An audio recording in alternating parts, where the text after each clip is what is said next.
Suez Canal, storm center of controversy for weeks, now becomes a cause of war in a lightning sequence of diplomatic and military moves. Since its seizure and nationalization by President Nasser of Egypt, the vital waterway has precipitated a new crisis in the already tense Middle East. Crack French units are embarked at Marseille, bound for a joint staging area with Great Britain on Cyprus. In 1956, the Soviet Union wasn't the only country fighting to hold on to its satellites. While Russian tanks were crushing the Hungarian uprising, Britain and France invaded Egypt in a display of colonial arrogance and brutal desperation. Their attack was aimed at regaining control of the Suez Canal, the strategic link between the oil-rich Middle East and Western Europe, which had been controlled by an Anglo-French alliance for nearly a century. The incursion ended in humiliation for the invaders. It was a sign of the times for the once great colonial empires. During the decades following World War II, dozens of colonies defied colonial rule by declaring their independence. Each had to choose a method of government, and most faced severe economic challenges. Many new nations were forced to choose sides in the Cold War, leading to internal divisions, authoritarian governments, and anarchy. But a coalition of poor African and Asian states sought to avoid this fate. They banded together to gain more influence in global affairs.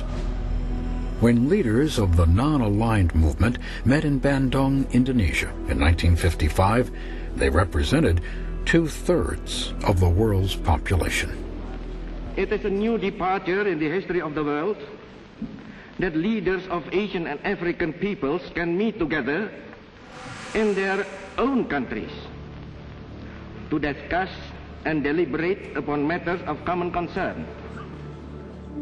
Egypt's president, Gamal Abdel Nasser, represented the rising tide of Arab nationalism in the Middle East. He described his form of government as moderate socialism, explaining it as socialism without capitalists, without imperialists, and without communists. But Nasser and other shrewd leaders played the two superpowers against each other to gain military and economic aid. American leaders suspected that many non-allied nations were under communist influence and tried to change their governments. In 1953, the Prime Minister of Iran, Mohammad Mossadegh, became the target of the U.S. Central Intelligence Agency's first regime change action. The CIA engineered a coup to get rid of Mossadegh, and then vested power in the Shah of Iran. The Shah became a staunch ally of the West. By the time U.S. President Richard Nixon visited Iran in 1972, most Iranians resented the Shah's repressive government and America's growing influence in the Middle East. But the success of the Iranian coup had been intoxicating and gave rise to many similar operations designed to eliminate potential threats and shape the politics of the Third World.